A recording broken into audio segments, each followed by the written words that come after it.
안녕하세요. 사연을 부탁해입니다. 오늘의 사연을 소개하겠습니다. 상견례를 끝낸 다음날 고모가 집으로 들어와서 엄마에게 폭풍 질문을 했어요. 올케, 상견례는 어땠어? 예비 사돈 양반들 괜찮았어? 예, 나빠 보이진 않더라고요. 근데 뭐 하는 양반들이래? 회사 다니고 있는 건가? 그걸 회사라고 해야 하나? 그 뭐냐, 보험사에서 일한대요. 어제 듣기로는 판매왕이라고 막 자랑도 하고 그러던데, 판매왕이면 돈도 꽤 버는 거 아니에요? 보험 판매왕? 남친 부모님이 보험회사를 다닌다는 말에 고모 표정이 일그러졌습니다. 보험이 뭐가 어떻다고 그래요? 그럼 예비 안 사도는 보험 일을 하는 거고 바깥 사도는 뭘 한다는데? 두 분 다 보험 일을 한다고 하던데요? 뭐? 둘 다 그건 좀 그렇지 않나? 뭐가 그렇다는 말씀이에요? 아니, 내 입으로 이런 말 하기 좀 그렇긴 하지만 보험이라는 게 좀 그런 거 아니냐 그 말인 거지. 고모가 다시 양미간을 잔뜩 찌푸리고 있었는데요. TV에서 눈을 떼지 않은 채 아빠가 고모에게 한마디를 했습니다. 아니, 보험이 뭐가 어떻다고 그래? 꼭 필요한 사람한테는 도움이 많이 되고 실제 보험회사 다니는 사람 중에도 억대 연봉 받는 사람도 많다고 하더구만. 누나 어디 가서 그런 말 하면 무식하다는 소리 들으니까 절대 그런 말 하지 마. 보험이 무슨 사기 그런 것도 아니고 난 두 분이 열심히 노력하면서 사는 모습이 보기 좋기만 하더구만 뭐. 나도 비하하거나 그럴 의도는 아니었어. 전에 보험회사 다니던 내 친구가 사기를 쳐서 난리가 난 적이 있었다 보니까 그 뒤부터는 보험사 다니는 사람들이 좋게 보이질 않더라고. 고모가 지나간 이야기를 꺼내자 엄마가 궁금한 듯 물었습니다. 무슨 일이 있었던 거예요? 저한테는 그런 말 없었잖아요. 벌써 한참 전 일이라서 옳게는 잘 모를 수도 있어. 대체 무슨 일이 있었는데 사기라는 말까지 하는 거예요? 말도 마. 그때 걔 이름이 장옥순이었거든. 남편이 갑자기 사고로 세상을 떠나서 보험 일을 시작했다는데 친구들한테 보험 들어달라고 울고불고 어찌나 호소를 하던지 딱 해서 다들 하나씩 들어줬거든. 근데 보험 들어준 게 왜 사기라는 거예요? 우선 들어봐. 그 옥순이가 말이야. 그걸 몰래 빼돌렸다지 뭐야. 아니, 보험비가 자동 이체가 되는데 그걸 어떻게 빼돌려요? 그때가 한참 전 일이니까 그게 가능했어. 암튼 어떻게 한 건지는 모르겠는데 그걸 빼돌리다가 어느 날 들통이 났다는데 그뒤 잠적해서 난리가 났었어. 그래서 못 찾은 거예요? 못 찾긴 왜 못 찾아. 찾아서 나중에 감옥까지 갔는데 그때 그 일 있고 나서는 보험 판다고 하면 영 믿음이 안 가더라고. 고모가 사연을 털어놓고 있자 아빠가 다시 입을 열었어요. 그건 사람마다 다른 거지. 다 똑같이 생각하면 안 되는 거지. 근데 보험을 아무나 하는 게 아니라는 생각은 했었지만 두 분 성격이 보통 쾌활한 게 아니더라고. 안 그래, 여보? 그러게. 상견례 내내 나는 혼이 나갈 정도였다니까. 난 그렇게 시끄러운 것도 영 별로야. 사람들이 좀 가벼워 보이잖아. 고모가 계속해서 볼멘 소리를 했지만 부모님은 그다지 신경 쓰지 않는 듯 해 보였습니다. 사실 남친 부모님이 보험 일을 한다고 했을 때 저도 조금은 꺼림칙할 수밖에 없었는데요. 여기저기서 들어보면 강제로 보험 가입을 시키는 경우도 많다는 소리를 참 많이 들었거든요. 하지만 남친 부모님은 만날 때마다 보험을 들라고 강요를 하진 않았어요.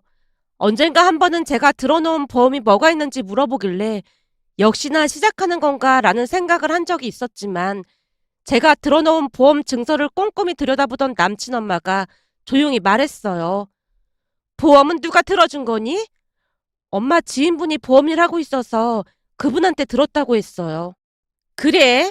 딱 보니 보험 일을 많이 해본 분이네. 금액도 적당하고 보장도 아주 적당하게 잘 설계됐네. 큰 문제는 없겠어. 라며 꼼꼼히 확인을 해준 적은 있었습니다. 그런 모습에 남친 엄마가 조금은 색달라 보였는데요. 제가 아는 보험 설계사분들 중에는 다른 사람이 설계한 보험 계약을 헐뜯으며 기존 보험을 해약하고 자신이 추천하는 보험으로 가입하라고 막무가내로 우겨대는 사람이 꽤 많았거든요. 그런데 아주 꼼꼼하게 확인하고 괜찮다며 안심시켜주는 모습에 조금은 멋이 있다는 생각마저 들었던 것 같습니다. 그 뒤에도 남친 부모님을 자주 만나서 식사도 하고 많은 대화를 나눴지만 큰 불편함이 없었기에 상견례까지 했는데요.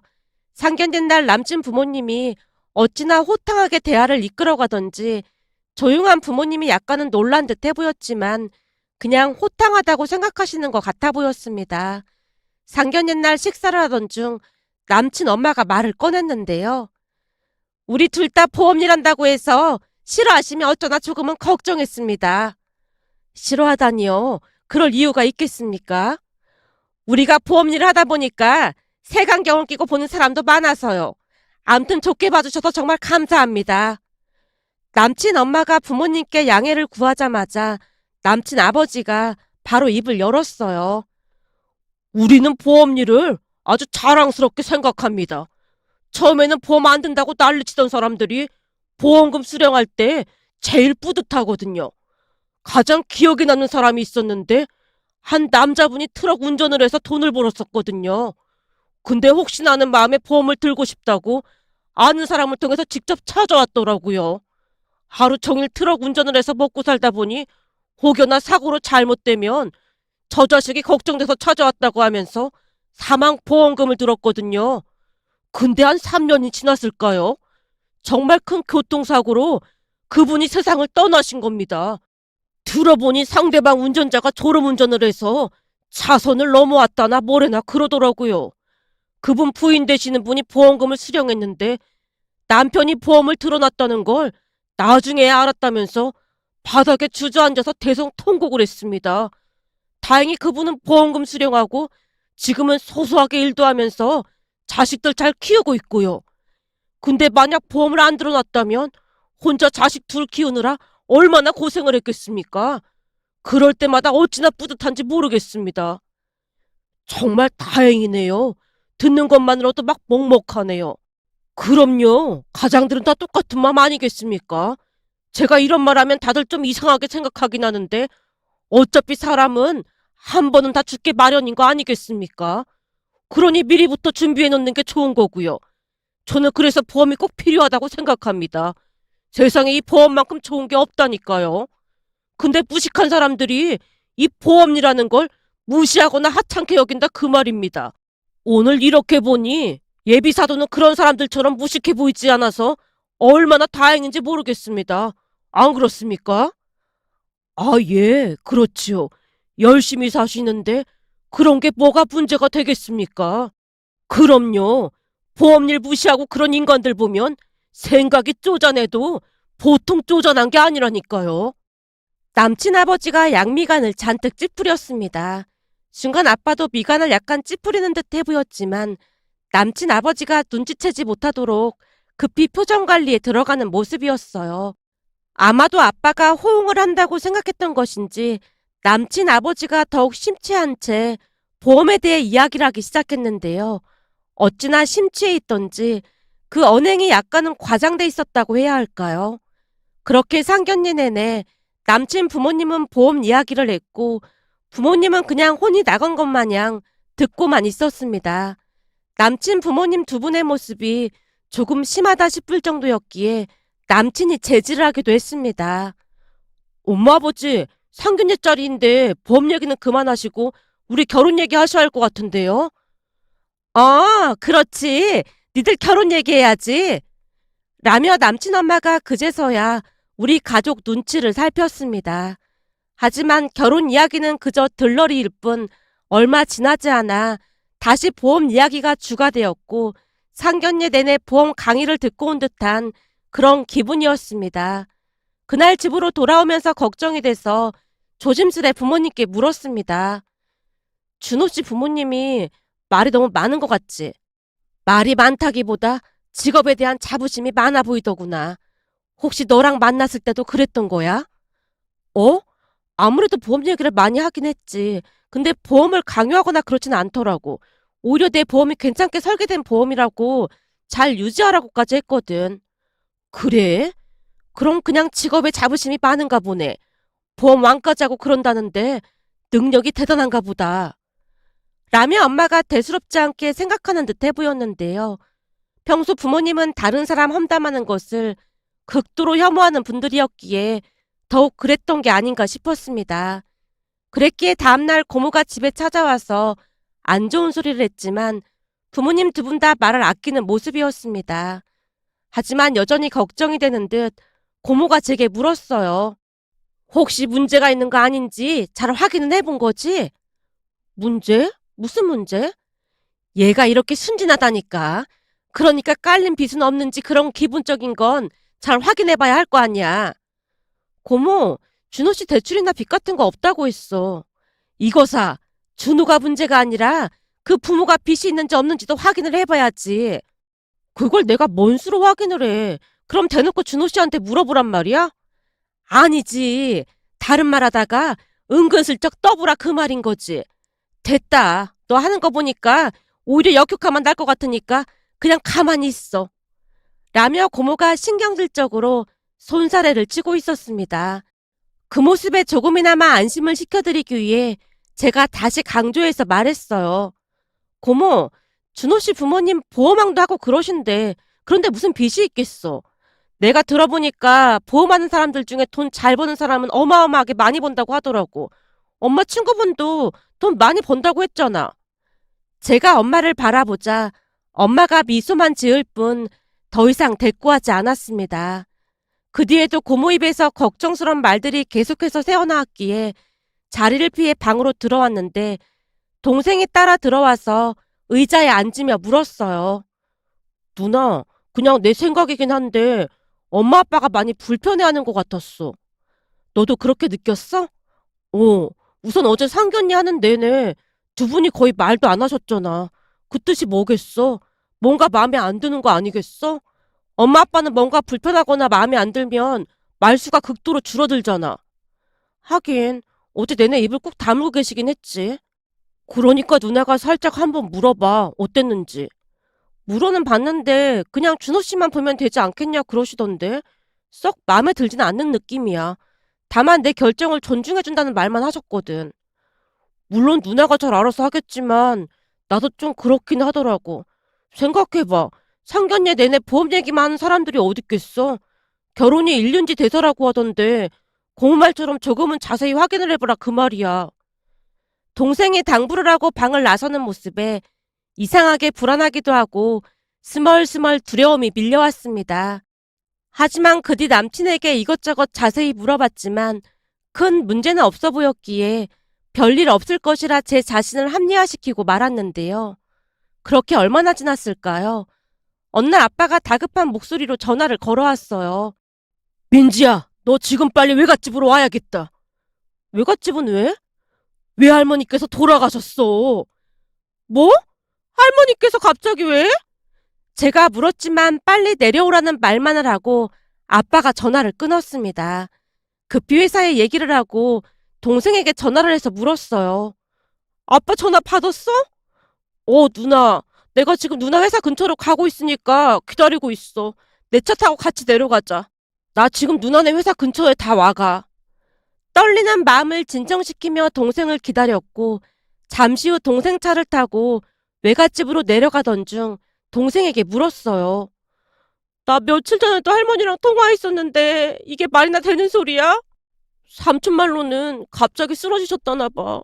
근데 오늘따라 집에 혼자 계시는 바람에 늦게 병원으로 모신 것 같아. 하필이면 숙모도 아파서 병원에 갔었다고 하더라고. 운전을 하던 동생이 눈물을 훔치고 있었는데요. 바로 며칠 전에도 할머니와 통화를 했었기에 도무지 믿어지지가 않았습니다. 문득 며칠 전 할머니와 통화했던 것이 떠올랐습니다. 민지야, 할미 보러 언제 올 거야? 할미가 너 좋아하는 수정과 해놓을 테니까 한번 내려와. 알았어, 곧 내려갈게. 근데 할머니 어디 아픈 데는 없는 거지? 그때 내가 보낸 홍삼은 잘 챙겨 먹고 있는 거지? 당연하지. 누가 준 건데 이 할미가 아주 잘 챙겨 먹고 있지. 근데 요새 꿈자리가 영 요상스러우니까 조심해서 다녀. 꿈자리가 요상스럽다니? 할머니 꿈 잘 맞잖아. 그냥 네 할아버지가 자꾸 나와서 할미 손을 잡고 어딜 가자고 하는 게 영 이상하잖니. 근데 어찌나 환하게 웃고 있던지 영 요상스럽다 그 말이야. 할아버지가 웃고 있었다면서 근데 뭐가 요상스럽다는 말이야? 너도 알다시피 네 할아버지 맨날 아파서 골골대고 인상만 쓰고 있었잖아. 근데 어찌나 환하게 웃고 있던지 네 할아버지가 만나 몇 번이나 확인해봤다니까. 그래서 가만히 생각해봤더니 이 할미를 데리러 오려고 그러는 건가 싶은 생각도 들고 그러더라니까. 할머니, 무섭게 그런 말을 하고 있어. 무섭긴 뭐가 무서워. 할미 나이쯤 되면 서서히 저승 갈 준비도 하고 그러는 거야. 암튼 보고 싶으니까 한번 내려와. 그렇게 할머니와 한동안 통화를 했었는데 그랬던 할머니를 더 이상 볼 수가 없다는 게 도무지 믿어지지 않았습니다. 또한 할머니 꿈에 나왔다던 할아버지가 떠올랐고 정말 할아버지께서 마중을 나오신 건가 하는 생각으로 머릿속이 복잡하기만 했어요. 그러던 와중에 남친에게 전화가 걸려왔고 제가 상황을 말해줬는데요. 남친이 장례식장 위치를 보러 왔기에 문자로 남겨주겠다고 했습니다. 그런데 그 뒤 기가 막힌 일이 일어날 줄 누가 알았겠습니까? 잠시 후 내려갔더니 다급히 장례식장을 마련한 모양으로 분주한 모습이었습니다. 그 와중에 저를 보자마자 외숙모가 대성통곡을 했어요. 어머니께서 우리 민지 좋아하는 수정과 만들어야 한다고 그랬는데 일을 어쩌면 좋니 그래. 이게 다 내 잘못이야. 그동안 올케가 엄마를 얼마나 극진히 모셨는지 다 아는데 올케 그런 말 하지 말어. 올케도 아파서 병원에 갔었다며. 감기 몸살로 열이 너무 많이 나지 뭐예요. 진통제 먹고 버티다가 도저히 안 되겠어서 잠깐 병원 간 사이에 일이 됐지 뭐겠어요. 하늘도 무심하시지. 세상에 이런 원통한 일이 어디 있겠어요. 외숙모가 통곡을 하다가 실신까지 했기에 가족들이 다시 한번 혼비백산했는데요. 외할머니와 외숙모 사이는 친모녀 사이라고 해도 전혀 이상하지 않을 만큼 사이가 좋았습니다. 외할머니는 친딸인 엄마보다도 며느리인 외숙모를 더 믿고 의지했거든요. 외할머니와 외숙모의 인연도 예사롭지 않았는데요. 새엄마 밑에서 고생하던 외숙모를 외할머니가 데리고 와서 며느리 삼았다고 했으니까요. 그런 사연이 있다 보니 외숙모는 외할머니를 친엄마 이상으로 따랐고 외할머니 또한 외숙모를 친딸로 생각하며 지냈어요. 그랬으니 외숙모 입장에서는 상상할 수도 없는 충격이 아니었을까 싶었습니다. 그렇게 외숙모는 병원에서 안정을 취할 수밖에 없었고 우리 또한 큰 충격을 받은 채 조용히 장례를 치르고 있었습니다. 그런데 다음날 남친이 부모님을 모시고 장례식장으로 들어오는 모습에 부모님뿐만 아니라 저도 많이 놀라 있었는데요. 만약 오게 되더라도 남친만 올 것이라고 생각하고 있었으니까요. 남친 가족들이 조문을 하고 난 뒤 우리에게 위로의 말을 건넸고 그 와중에 아빠가 진심을 다해 감사 인사를 했습니다. 남친 가족들은 자리를 잡고 앉아서 식사를 하기 시작했는데요. 그 뒤 정말 기가 막힌 일이 일어났습니다. 식사를 다 끝낸 남친 부모님이 자리에서 일어나더니 조문을 온 분들에게 다가가 명함을 건네며 어이없는 행동을 하고 있었어요. 안녕하세요. 사람 인생이라는 게 참 더덥지 않습니까? 하지만 사람은 누구나 한 번은 어차피 죽게 마련이지 않습니까? 그러니까 가족들을 위해서라도 이 보험이 꼭 필요한 겁니다. 전화 주시면 친절히 잘 상담해 드릴 테니까 혹시 보험 필요하시면 연락 주세요. 라며 명함을 돌리고 있었습니다. 그 모습에 가족들은 물론이고 조문을 왔던 분들의 표정이 말이 아니었기에 제가 남친을 따로 불러서 조심스레 말을 꺼냈어요. 저기 여기까지 찾아와 준 건 정말 고마운데 장례식장에서 보험 얘기 꺼내는 건 좀 아니잖아. 그러니까 준호 씨가 가서 좀 말려봐. 말리긴 왜 말려? 난 자랑스러운데. 그게 무슨 소리야? 지금 여기가 어딘지 모르고 그런 소리라는 거야? 우리 부모님이 보험 왕이라고 했잖아? 그게 절대 그냥 된 게 아니거든. 저 정도 노력은 있어야 되는 거다 그 말이야. 아무리 그래도 그렇지. 여기까지 와서 이러시는 건 진짜 아닌 거지. 지금 우리 가족들 많이 힘드니까 그만 가줘. 민지야, 우리 부모님이 시간 내서 일부러 여기까지 조무는 건데 너야말로 너무한 거 아니야? 조문 끝났으면 그만 가야 할 거 아니야. 근데 장례식장에서 보험 영업을 한다는 게 상식적으로 말이 된다고 생각해? 멀리서 왔으니까 그냥 가기 좀 그렇고 해서 잠깐 하고 있는 건데 뭘 그렇게 예민하게 받아들이고 그래? 그리고 할머님은 어차피 연세가 있으셔서 노안으로 돌아가신 거잖아. 그때 우리 부모님 말씀 못 들었어? 사람은 누구나 한 번 죽게 마련인 거잖아. 그냥 자연의 순리로 받아들여야 하는 거야. 라는 미친 소리를 하고 있는 게 아니겠습니까? 그동안 제가 알고 있던 사람이 맞는 것인지 너무나 혼란스러운 나머지 눈까지 비비고 남친 얼굴을 다시 확인까지 했습니다. 하지만 남친은 잘못된 것을 전혀 모르는 듯해 보였어요. 오히려 자신의 부모님의 영업 능력이 존경스럽지 않냐며 헛소리까지 짓거렸으니까요. 결국 아빠가 나섰고 정중한 목소리로 말했습니다. 저기, 우리가 지금 너무 힘든 시간을 보내고 있습니다. 그러니 그만 가주시겠습니까? 아빠가 최대한 정중하게 말을 하기 위해 노력하고 있던 순간 그날 일찍 내려왔던 고모가 참지 못한 채 대화에 끼어들었습니다. 지금 남의 장례식장에서 뭐 하는 겁니까? 당장 나가주세요. 우리는 그냥 명함만 돌렸을 뿐인데 왜 화를 내는 겁니까? 아니, 남의 장례식장에서 보험 영업을 하고 있는 게 말이 된다고 생각하세요? 난 살다 살다 댁들처럼 경험 없는 사람들은 처음이니까 그만 나가주세요. 대체 누구신데 이러시는 겁니까? 난 민지 고무되는 사람입니다. 더 이상 소란 피우지 말고 그만 가주세요.